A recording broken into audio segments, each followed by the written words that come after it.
नमस्कार मित्रमैत्रिणींनो, आज आपण ज्येष्ठ अभिनेते अविनाश नारकर यांच्याबद्दल जाणून घेत आहोत। अविनाश नारकर यांना आपण रील्सच्या माध्यमातून सोशल मीडियावर अनेकदा पाहतोय। अविनाश नारकर हे मराठी मनोरंजन सृष्टीतील प्रतिष्ठित असं नाव। चित्रपट, मालिका, नाटक या क्षेत्रात कित्येक वर्षापासून अविनाश नारकर कार्यरत आहेत। अगदी ब्लॅक अँड व्हाईट जमान्यापासून ते आत्ताच्या रंगीत काळापर्यंत त्यांचा अभिनय प्रवास सुरूच आहे। इतक्या प्रदीर्घ प्रवासात त्यांनी अनेक चित्रपट केले।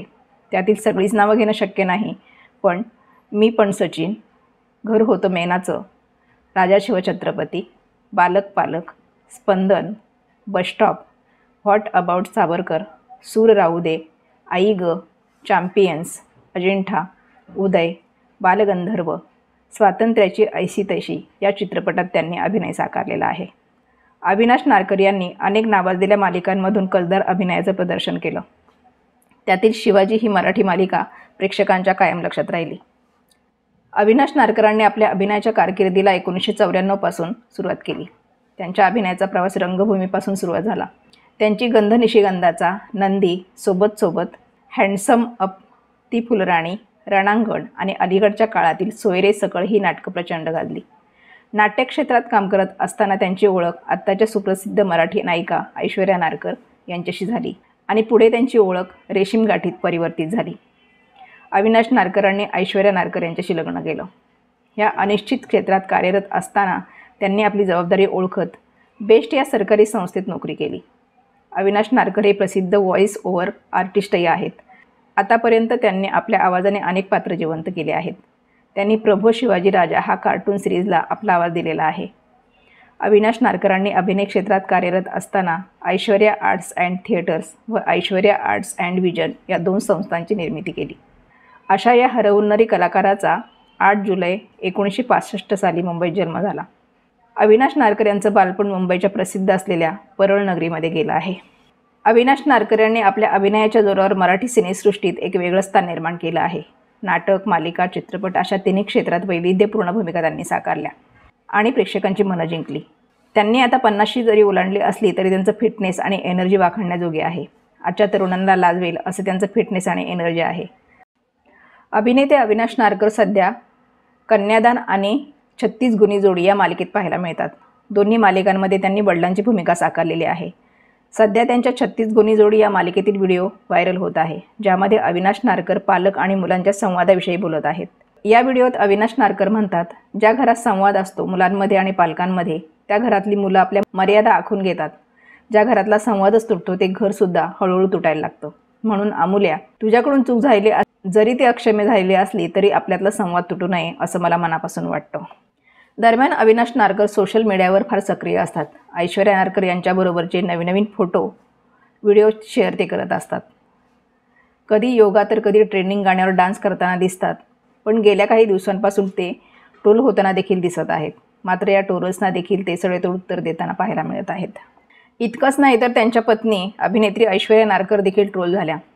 आता त्यांनी नवीन व्हिडिओ अपलोड केला असून यावेळी मात्र नेटकऱ्यांनी त्यांचं कौतुक केलं आहे। अविनाश नारकर यांचं वय 57 वर्ष आहे। याही वयात ते कमालीचे फिट आहेत। त्यांचं वर्कआउट, रनिंग आणि योगा करताना व्हिडिओ व्हायरल होत असतात। नुकताच त्यांनी व्यायाम करतानाचा एक व्हिडिओ अपलोड केला। यात त्यांचा स्टॅमिना आणि एकंदर फिटनेस बघून नेटकऱ्यांनी त्यांचं कौतुक केलं। मांडी घालून बसण्यापेक्षा अविनाश नारकर नेहमी वज्रासनामध्ये बसण्यास अधिक पसंती देतात। वज्रासनात आपण जमिनीवर बसू शकतो, परंतु अविनाश मात्र मेकअप करण्यासाठी खुर्चीवर देखील वज्रासनामध्येच बसतात। पाठ ताठ राहिली की आरोग्य ठणठणीत राहतं असं ते सांगतात। मराठीसोबत हिंदी मालिकांमध्ये स्वतःची ओळख निर्माण करणाऱ्या ऐश्वर्या आणि अविनाश नारकर लोकप्रिय जोडींपैकी एक जोडी। ऐश्वर्या आणि अविनाश नारकर ही प्रेक्षकांची लाडकी जोडी आहे। या दोघांकडे मराठी इंडस्ट्रीतील एक आदर्श जोडपं म्हणून पाहिलं जातं। अविनाश नारकर हे मूळचे मुंबईचे। जन्मापासून त्यांना अभिनयाची आवड, त्यामुळे नोकरी करत असताना अभिनयातही काम करायचं त्यांनी ठरवलं। तर ऐश्वर्या नारकर यांचं लग्नाआधीचं नाव पल्लवी आठरले। पल्लवी ही डोंबिवलीला राहणारी मुलगी। शिक्षण सुरू असताना गंध निशिगंधाचा हे पहिलं व्यावसायिक नाटक त्यांना मिळालं। या नाटकात त्यांची पहिल्यांदा अविनाश नारकर यांच्यासोबत ओळख झाली। अविनाश नारकर आणि तेव्हाची पल्लवी एकाच नाटकात काम करत होते, पण पल्लवीला अविनाश हे वयाने खूप मोठे वाटायचे, त्यामुळे ती त्यांच्यापासून थोडी लांबच असायची। पण अविनाश नारकर यांना पल्लवी पहिल्या भेटीतच आवडली होती। या दरम्यान अविनाश यांची मालिका देखील सुरू होती। अविनाश हे फार मोठे नट असल्याचं तिला वाटायचं आणि ती त्यांच्यापासून लांब राहायची। पूर्वी नाटकाच्या प्रयोगांना बसने जाणं व्हायचं. मी कायम खिडकीजवळ बसायचो, तेव्हा मला धुळीची ॲलर्जी आहे असं सांगून खिडकी लावून घ्यायचो. माझ्या मागे बसलेले पणशीकर काका काय ओरडायचे, पण खरं कारण मात्र वेगळं होतं. पुढच्या सीटवर पल्लवी बसलेली असायची. मला तिचं प्रतिबिंब खिडकीत दिसायचं. ते पाहणं मला खूप आवडायचं असं अविनाश एका मुलाखतीत सांगतात. मात्र दौरा संपल्यानंतर अविनाश नारकर यांनी आपल्या मनातील भावना पल्लवीसमोर मांडल्या. पल्लवीबाबत आपल्याला पाहता क्षणीच काय वाटलं हे त्यांनी मोकळेपणाने सांगितलं. मात्र पुढे प्रश्न होता, पल्लवीच्या घरी कसं सांगायचं. अविनाश नारकर पल्लवीच्या घरी गणपती बाप्पाच्या पाया पडायला गेले. यावेळीच त्यांनी पल्लवीच्या आईवडिलांकडे लग्नाची मागणी घातली. अविनाश नारकर हे चांगली नोकरीला होते. तसेच ते नाटक मालिकांमध्ये देखील काम करत होते. त्यामुळे मुलगा चांगल्या घरातला आहे हे बघून त्यांनी अविनाश आणि पल्लवीच्या लग्नाला होकार दिला. 3 डिसेंबर 1995 रोजी पल्लवी आणि अविनाश यांचं लग्न पार पडलं. पल्लवी अठ्ठल्येची अशी झाली ऐश्वर्या नारकर. या दोघांनी लग्नानंतर अनेकदा एकत्र काम केलं. मग कधी मालिका असो किंवा नाटक सिनेमा.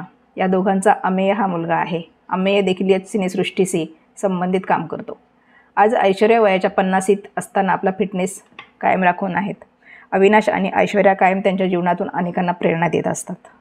अविनाश आणि ऐश्वर्याला पुढील वाटचालीस असंख्य शुभेच्छा.